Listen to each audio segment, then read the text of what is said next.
Ladies and gentlemen, welcome back to the Pitch Side podcast channel. I'm your host, the HOD, the BSB, and let's not get into the reasons of why I've been absent for a whole week. I mean, they're not must listen, to be fair. They're not crucial exactly reasons that you should know, but the long story short is that I didn't have internet connection for the last week or so they couldn't be uploading anything, which is a shame really, because I missed a lot of great football as far as content goes. Anyway, let's get into the action, and we're coming to you straight after the second leg of the Coppa Italia semi-final between Juventus and Inter, this time at the Juventus Stadium. And this game, it was a bore. It was a slug to go through.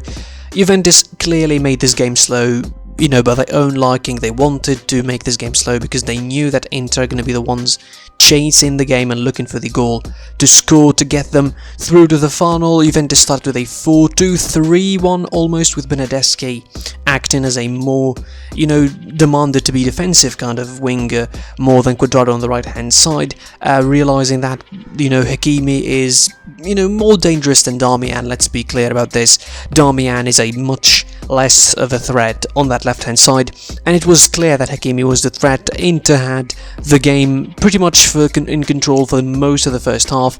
Juventus started slow in the first 10 minutes, then Inter grew into the game. They started finding spaces. Lukaku was dropping and setting Hakimi. That action happened around 4 to 5 times, and Juventus were really slow and methodical by their own liking and their own choice by design. Still, this was not exactly the best performance you could imagine from Juventus in the first half. They didn't have that work rate in the midfield to counteract the very dynamic trio of Eriksen, Brozovic, and particularly Nicolo Barella, who's very, very mobile in that midfield. But they didn't have, in terms of actual, chances, they didn't have big chances. They didn't force saves out of Buffon. Most they could do was really try to shoot, and ended up being blocked or ended up being wide. The efforts were not exactly that great from the Internazionale players.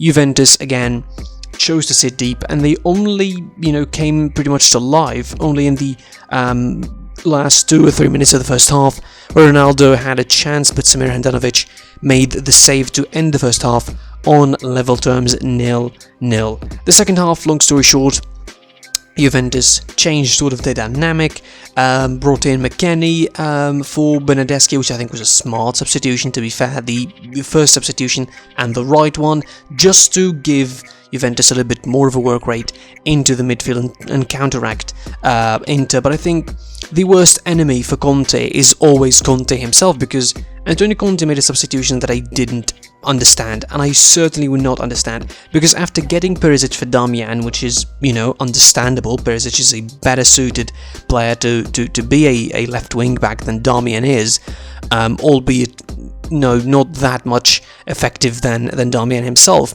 He made a double substitution where he got Stefano Sensi for Christian Eriksen, which, go figure, despite the fact that Christian Eriksen had a decent game. And then, unless Bastoni is injured or I missed something during the game, which I'm pretty sure I didn't, he got them out of the pitch for Kolarov, and that, I think, was the killing blow. That was the end of Inter's hopes in winning the game, pretty much, because when you got Kolarov for Bastoni, you completely shank your left hand side, because Perisic isn't exactly going to be defending all the time, and he's not going to make the moronic runs that Hakimi makes from the right hand side, and Kolarov is pretty slow and methodical. He gave away a couple of balls in the time he had on the pitch, and he almost cost Inter a goal by being so sloppy on the ball in the midfield.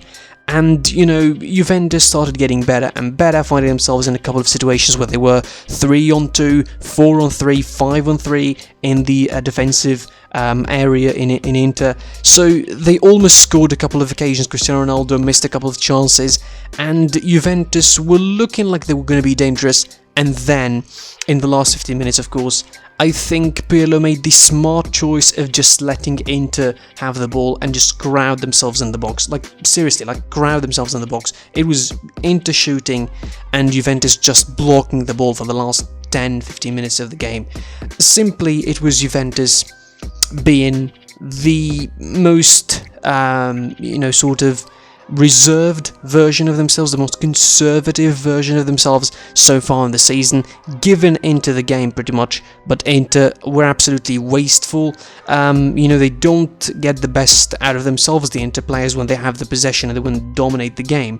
Certainly, Conte started like that because he knew that he will dominate the game and they would get the chances, with Eriksen in particular in the midfield, and using him in his new role as a deep line midfielder, but Juventus didn't give them the spaces that they wanted to. Lukaku was dropping deep, yes, but he wasn't finding the space to run into, nor was Martinez, although Martinez, was really good, had a decent game. The midfielders couldn't. Hakimi didn't put enough crosses into the box. He made runs, but he didn't put enough crosses into the box, especially in the second half, when the substitution, was made to take off Bernardeschi for McKennie. That added a little bit more of, reactivity, a little bit more of effort and work rate in that midfield, forcing Kulusevski to drop deep and open spaces and making runs and move like he didn't move in the first half. So overall, Juventus go through to the final. They're going to be meeting either Atalanta or Napoli, and Inter, lose one of the two local trophies they've been competing for, and now I think it's clear we can say that it's all in the league, all eggs are in the basket of the Serie A for Antonio Conte at the moment, and they don't have the easiest of roads, to be fair, to be there, considering that they've been a bit inconsistent overall in the season. As of late, they've been good, keeping clean sheets, being really, really decent. Now this is the 5th in a row. This is the 5th in 6. Not the 5th in a row, 5th in 6 really, considering that they conceded against Milan in the derby in the quarterfinals. So, overall, Juventus deservedly went through because they managed the game really well.